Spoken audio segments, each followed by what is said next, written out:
मेरा जन्म गुरदासपुर के एक छोटे से गांव में हुआ। मेरे जो पिताजी हैं वो बैंक में एम्प्लॉय थे और मेरी जो मदर हैं वो होम मेकर हैं। मेरे 2 भाई बहन हैं, मैं सबसे बड़ी हूँ और मेरी जो बहन है वो छोटी हैं और मेरे ब्रदर सबसे छोटे हैं। तो मेरी जो बेसिक स्कूलिंग है वो गांव के एक छोटे से स्कूल में ही हुई, जो कि पंजाबी मीडियम स्कूल था। मैं बात कर रही हूँ काफ़ी साल पहले की, जब जो गांव को जाने वाली सड़क होती थी वो भी कच्ची होती थी और सिर्फ एक ही बस होती थी जो कि गांव से शहर लेकर जाती थी। तो उस समय में मेरे जो मम्मी पापा हैं और जो मेरी फैमिली है, हम लोग एक जॉइंट फैमिली में रहते थे। जैसे कि वहाँ पर पंजाबी मीडियम स्कूल था और जो सारी हमारी स्टडी थी वो भी पंजाबी में थी और आगे कोई पढ़ने के लिए अच्छा स्कूल नहीं था। तो मेरे मम्मी पापा ने सोचा कि क्यों ना हम सिटी शिफ्ट हो जाते हैं ताकि बच्चों को अच्छी एजुकेशन मिल सके। तो मैं ये कहूँगी कि मेरे मम्मी पापा ने कभी भी ये डिस्क्रिमिनेट नहीं किया है लड़की और लड़के के बीच में। जो उन्होंने एजुकेशन अपॉर्चुनिटीज़ हैं हम तीनों को इक्वली ही उन्होंने दी हैं।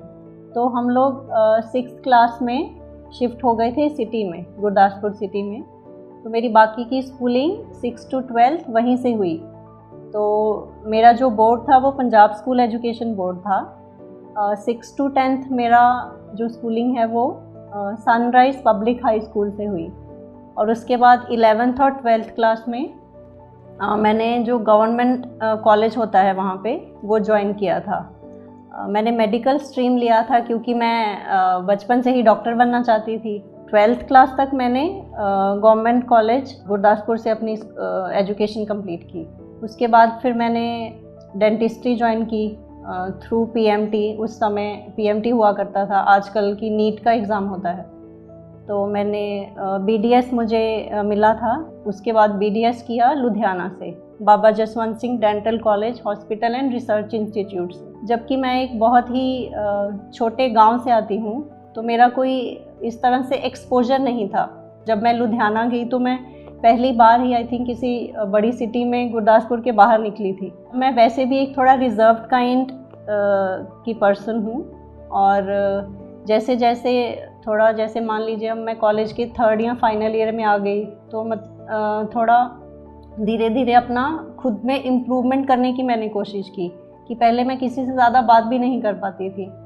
तो एक अच्छा मौका भी था कि जबकि पूरे पंजाब से और कुछ इवन फॉरेन से भी एनआरआई स्टूडेंट्स भी होते हैं जो वहाँ पे पढ़ते हैं। तो मुझे लगा कि I must improve upon my self अगर मैं कुछ और आगे बनना चाहती हूँ। तो अब मेरा कॉलेज कंप्लीट हो गया वहाँ से। उसके बाद जैसे कि बाकी जो मेरे बैचमेट्स हैं, मेरे दोस्त हैं, वो सब भी उन सब ने भी एमडीएस का तैयारी करना शुरू कर दिया। तो मैंने भी एमडीएस का तैयारी शुरू किया। यूपीएससी का ख्याल उतना ज़्यादा नहीं था पहले। इसकी शुरुआत बेसिकली तब से हुई जब हम लोग सिटी शिफ्ट हुए थे। तो मेरे कुछ कज़न्स थे जो हमारे साथ हमारे घर में शिफ्ट हुए थे, क्योंकि मेरे पापा चाहते थे कि जबकि उतनी एजुकेशनल अपॉर्चुनिटीज़ नहीं मिल पाती हैं छोटे इलाकों में, तो पापा ने उनको भी अपने साथ रख लिया था और उनको हमेशा मोटिवेट करते रहते थे कि आप भी यूपीएससी की तैयारी करिए, आईएएस ऑफिसर बनिए, आईपीएस ऑफिसर बनिए। तो मैंने कहीं ना कहीं तब से सुना हुआ था कि यूपीएससी कुछ होता है, बट उतना कभी फिर ध्यान नहीं दिया और ना ही सोचा कि मैं ऐसा कुछ करूँगी बाद में। फिर मेरा कॉलेज भी हुआ, मैंने एमडीएस का एग्ज़ाम भी दिया, एग्ज़ाम भी क्लियर हो गया। प्राइवेट कॉलेज में एमडीएस 3 साल का होता है और उसमें काफ़ी खर्चा भी होता है। तो मतलब घर में फाइनेंशियली उतने स्ट्रांग नहीं थे कि हम अफोर्ड कर पाते कि 3 साल का एमडीएस का मैं कोर्स कर पाऊँ। तो फिर मुझे भी ऐसा लगा कि क्यों ना मैं किसी कॉम्पिटिटिव एग्ज़ाम की ही तैयारी करती हूँ। और मेरा उस टाइम से ही थोड़ा इंक्लिनेशन ज़्यादा बढ़ गया यूपीएससी में। और जब मैं बीडीएस भी कर रही थी कॉलेज में तो मेरी एक बहुत अच्छी फ्रेंड हैं, उनकी सिस्टर भी प्रेपरेशन कर रही थी तब यूपीएससी की। वो दीदी ने भी एमबीबीएस किया था और उसके बाद उन्होंने यूपीएससी की तैयारी शुरू की थी। तो तब भी मुझे थोड़ा सा लगा कि मैं उनसे थोड़ा सा गाइडेंस लेके ये स्टार्ट कर सकती हूँ। तो मैंने फिर उनसे बात की उन्होंने मुझे थोड़ा बताया कि आप कोचिंग एक बार ज्वाइन कर लीजिए। चूँकि मेरा मेडिकल बैकग्राउंड था तो फिर मुझे भी ऐसा लगा कि कोचिंग के बिना करना थोड़ा मुश्किल होगा, और जबकि कोई गाइडेंस नहीं है, ना ही फैमिली में कोई पहले किसी ने तैयारी की है इस एग्ज़ाम की। Then I went to Delhi, फिर मैं दिल्ली चली गई।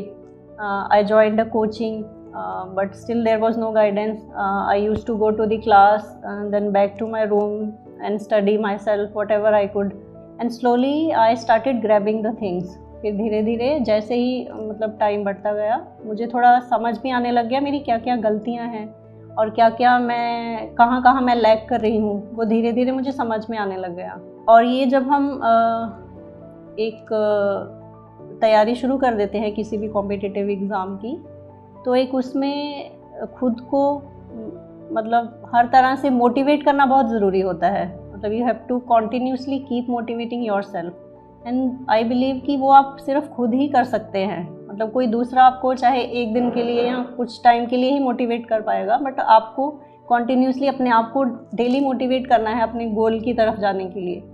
मतलब मन में मेरे हमेशा था कि मैं अगर यहाँ पर आ गई हूँ, मतलब इतनी घर में भी सिचुएशन ख़राब होने की वजह से भी मैं यहाँ पर अगर आ गई हूँ, फाइनेंशियल भी कंस्ट्रेंट्स रहती हैं जैसे कि नॉर्मल हर एक लोअर मिडिल क्लास फैमिली में रहती हैं, तो मुझे लगा कि अगर मैं यहाँ आ गई हूँ तो मुझे किसी भी तरह से हार नहीं मानना है। मैं अपनी तरफ से तो पूरी मतलब शिद्दत से या पूरी अपनी जान लगा के मैं इसकी तैयारी करूँगी। उसके बाद जैसे PCS का एग्ज़ाम होता है, जो स्टेट सिविल सर्विसेज एग्ज़ाम होते हैं, हर एक स्टेट का अपना एग्ज़ाम होता है, तो मैंने उसका भी तैयारी किया, वो एग्ज़ाम भी साइड बाय साइड दिया। देन 2015 वाला जो PCS एग्ज़ाम था वो मेरा क्लियर हो गया था। उसका रिज़ल्ट आ गया था अगस्त ऑफ 2016। तो मुझे एक्साइज एंड टैक्सेशन ऑफिसर का रिकमेंडेशन हुआ। तो चूँकि कुछ आई थिंक कोर्ट का मैटर चल गया था, इस वजह से मैं ज्वाइन नहीं कर पाई थी। तो उसके बाद मुझे फिर से actually that was a good thing in disguise कि मेरे को टाइम मिल गया था, मैं आगे UPSC की अपनी तैयारी कंटिन्यू कर सकूं। तो मैंने फिर अपना अटेम्प्ट दिया 16 वाला UPSC। तो उसमें मेरा मतलब क्लियर हो गया था, मेरे को इंटरव्यू कॉल आया था, बट मेरा नहीं क्लियर हुआ था। जो फाइनल लिस्ट थी उसमें I was not recommended. Then I appeared in 2017 exam, और जो कि मेरा फाइनली फिर क्लियर हुआ।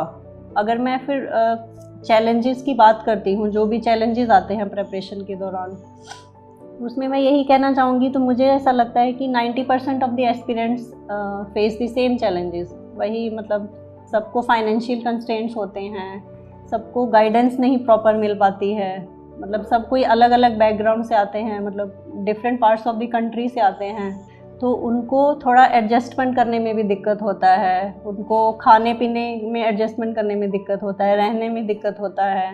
तो वही सब चीज़ें हमने भी फेस की, मैंने भी फेस की हैं।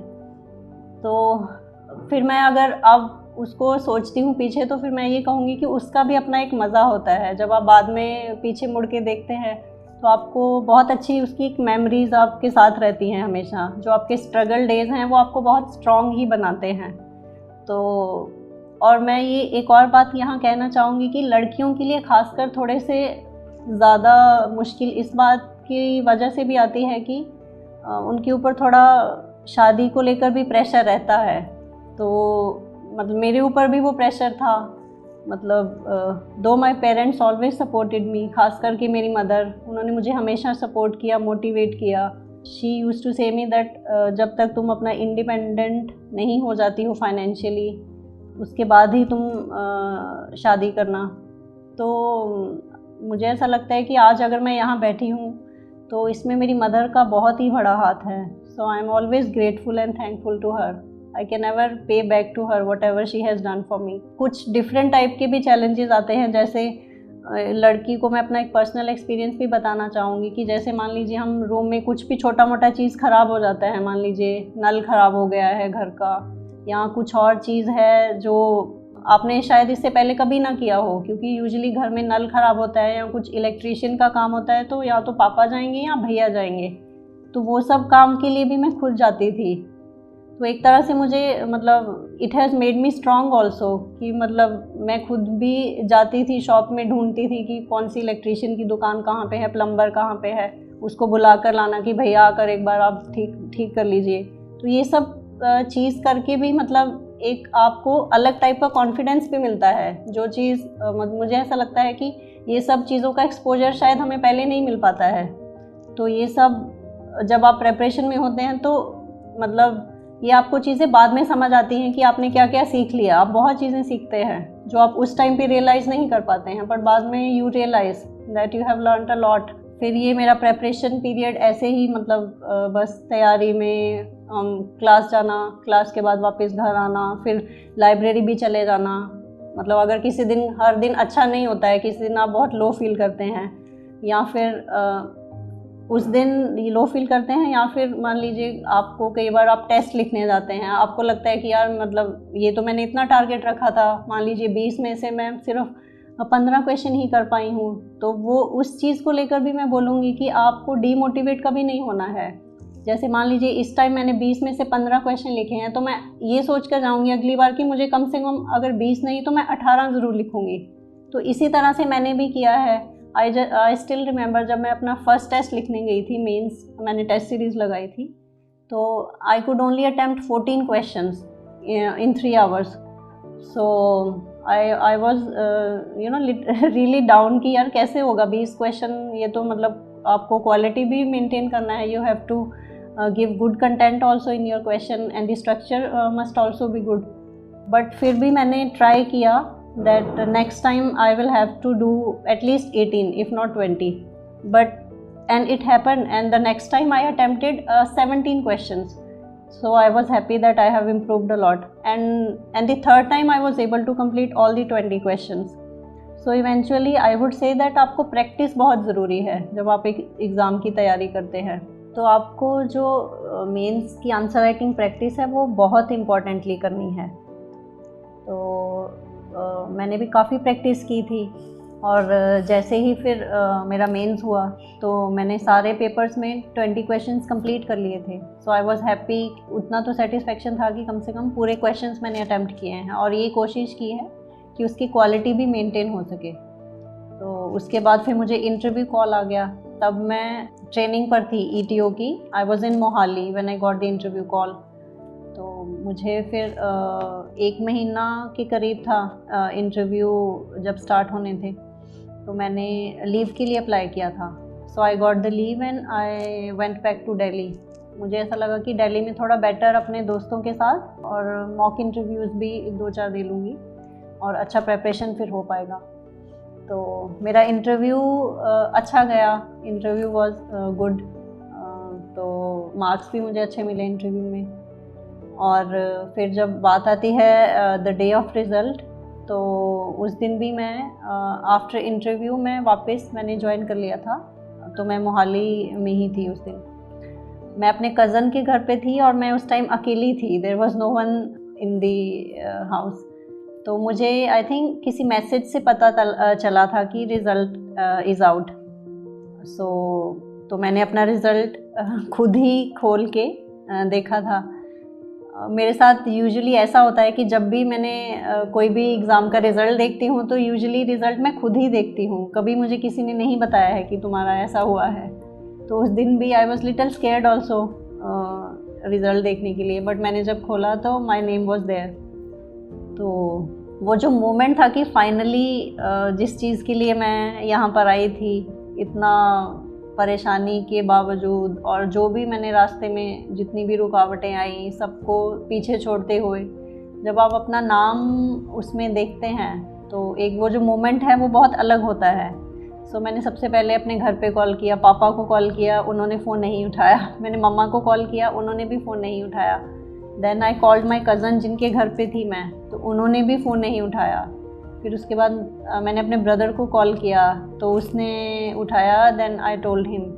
तो फिर मतलब वो जो मोमेंट था एक बहुत ही ओवरवेलमिंग था, बहुत सरियल टाइप का मोमेंट था वो। My mom was so happy, my father was so happy, सबको कॉल्स आ रहे थे सब तरफ से। और फिर मतलब उतना तो मेरी उनसे बात ही नहीं हो पाई थी कि उनके फ़ोन इतने ज़्यादा आने लग पड़े थे। मतलब मुझे भी कॉल्स आ रहे थे, मेरे पेरेंट्स को कॉल्स आ रहे थे कंटिन्यूसली। मैंने अपने कज़न को भी बताया। फिर दे वर ऑल्सो वेरी हैप्पी। हम लोग डिनर के लिए भी बाहर गए उस दिन। तो एक अलग ही वो फीलिंग था। मतलब मैं तो ये कहूँगी कि वो फीलिंग उस टाइम पे शायद मैं उतना सिंक इन नहीं कर पाई थी, but eventually you realise that you have finally become an officer now. तो वो आपको धीरे धीरे रियलाइज़ होता है। आप जब उसकी तैयारी में लग जाते हैं, मुझे एफसी जाना था उसके बाद अगस्त में, तो एफसी की जब थोड़ा तैयारी में हम लग गई मैं, तो फिर मुझे ज़्यादा फीलिंग आया और अच्छा भी बहुत लगा, क्योंकि लबासना एक ऐसी जगह थी जो मुझे पर्सनली तो बहुत मोटिवेट करती थी। तो जब फाइनली एफसी का कॉल भी आ गया, और मतलब आई वॉज प्रेइंग ऑल्सो कि मुझे एफसी जो मेरा होगा वो लबासना में हो, बिकॉज आई थिंक एफसी 3 जगह पे होता है। नागपुर में होता है, हैदराबाद में होता है, और यहाँ पे मसूरी में होता है। तो आई वॉज रियली प्रेइंग कि मुझे लबासना में करने का मौका मिले एफसी। सो भगवान ने मेरी सुन ली, मुझे लबासना ही मिला। So this is the journey that I have travelled so far. तो मैं यही बोलना चाहूँगी आप सबको कि अगर आपने ये स्ट्रीम चुन लिया है, no matter what your background is, no matter where you come from, no matter whether you have money और नॉट, इन सब चीज़ों से उतना फ़र्क नहीं पड़ता है if you are dedicated enough to reach your target. तो मैं यही बोलूँगी कि आजकल मुझे काफ़ी सारे क्वेरीज आते हैं कि मैम हम या तो प्रेपरेशन लेट शुरू कर रहे हैं, हम 25 या 26 ईयर्स के हो गए हैं, हमारे ऊपर मतलब हमें घर वालों ने सिर्फ 2 या 3 साल ही टाइम दिया है। खास करके लड़कियां मुझसे ये सवाल पूछती हैं कि मैम मेरे पास सिर्फ 2 या 3 साल ही हैं प्रेपरेशन के लिए, या फिर मैम हम मेडिकल बैकग्राउंड से हैं या हमारा आर्ट्स बैकग्राउंड नहीं है ना, मैम हम अभी अपना ऑप्शनल चूज़ करने में हमें दिक्कत हो रहा है। तो ये सब चीज़ें को एक साइड में रखकर आप अगर कुछ मतलब यहाँ आ गए हैं या आपने डिसाइड कर लिया है कि आप इस एग्ज़ाम की तैयारी करेंगे, तो आप एकदम बिंदास होकर इसकी तैयारी करिए। और जहाँ तक एज की भी बात आती है, तो मैंने भी अपना प्रेपरेशन थोड़ा लेट ही स्टार्ट किया था, क्योंकि मेरा पहले कोई उतना प्लान नहीं था यूपीएससी करने का। तो अगर मैं कर सकती हूँ तो आप भी ज़रूर कर सकते हैं। देखिए, मैं भी पंजाब स्कूल एजुकेशन बोर्ड से हूँ, मैं किसी कॉन्वेंट स्कूल से नहीं हूँ। मुझे भी इंग्लिश नहीं आती थी, मैंने इंग्लिश 6th क्लास के बाद से ही सीखी है। तो ना मेरा आर्ट्स का बैकग्राउंड है, मैं भी एक मेडिकल स्टूडेंट हूँ, मेरा ऑप्शनल सब्जेक्ट भी सोशियोलॉजी था। तो मेरे लिए भी सब चीज़ें नई थी और कोई गाइडेंस भी नहीं था। तो बट फिर भी मैंने ट्राई किया। तो मतलब आपका जो खुद को लेकर विश्वास है, या फिर आप वो जो नेवर गिव अप वाली स्पिरिट होती है, उसको आपने कभी नहीं छोड़ना है। तो जो फिर इन सबको कंक्लूड करते हुए मैं आपको सिर्फ 3 टिप्स देना चाहूँगी, जिसको आप अपने साथ रखिए और कभी मत भूलिए। उनमें से सबसे पहला तो यही है कि जो आपकी नेवर गिव अप वाली स्पिरिट है, उसको हमेशा ज़िंदा रखिए। आप बहुत सारी गलतियाँ करेंगे, so always try to learn from your mistakes. I have also done the same. मैंने बहुत बार फेलियर्स देखे हैं, but each time I try to figure out where I lagged, so the next time I improved upon those. तो फिर धीरे धीरे ऐसा होता गया कि मेरी जो बहुत सारी छोटी छोटी चीज़ें होती हैं वो मेरी टिप्स पे हो गई थी। तो आप भी इसी तरह करिए। Then I would say that discipline is very important when you prepare for this service, this exam. तो आप एक रूटीन बना लीजिए अपना। जैसे मेरा ऐसा रूटीन था कि मैं सुबह जल्दी उठती थी। I am an early riser person, मैं अभी भी जल्दी ही उठती हूँ। तो मेरा यूजुअली पढ़ाई सुबह सारा कुछ करके बाय 7 AM मैं अपना पढ़ाई स्टार्ट कर देती थी। I use to get up at 5 उस टाइम पे। तो अपना थोड़ा जो भी वर्कआउट रनिंग वगैरह करके उसके बाद मैं खाना खा के और मैं 7 तक पढ़ने बैठ जाती थी। तो मेरा एक छोटे में टारगेट सेट कर लेती थी, जैसे इस हफ्ते का मतलब ये वाला मैं सब्जेक्ट पढ़ूंगी और साथ में इतने घंटे मैं ये पढ़ूंगी, इतने घंटे मैं करंट अफेयर्स पढ़ूंगी, इतने घंटे मैं स्टैटिक पढ़ूंगी। तो उसी हिसाब से आप भी अपना टाइम टेबल बना लीजिए और थोड़े रियलिस्टिक टारगेट्स बनाइए। कई बार ऐसा होता है कि मान लीजिए कुछ अचानक से आ जाता है और हम अपना टारगेट नहीं अचीव कर पाते हैं, तो फिर परेशान नहीं होना है, आप उसको कवर कर सकते हैं। तो आप भी इसी तरह से करिए।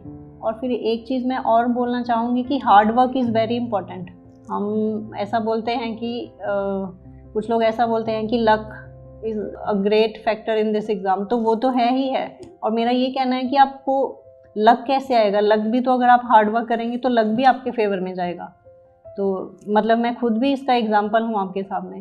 तो अगर आप अपना मेहनत करते रहेंगे, अपनी कमियों को दूर करते हुए अपनी जो स्किल्स हैं उसको आप होन करते जाएंगे, तो आप एक दिन ज़रूर इस एग्ज़ाम में सफल होंगे। So my best wishes to all of you. आप सभी अपना मन लगाकर पढ़ाई करिए, और अगर आपको कोई भी इशू रहता है तो आप मुझसे या किसी से भी संपर्क कर सकते हैं, आप अपने डाउट्स क्लियर कर सकते हैं।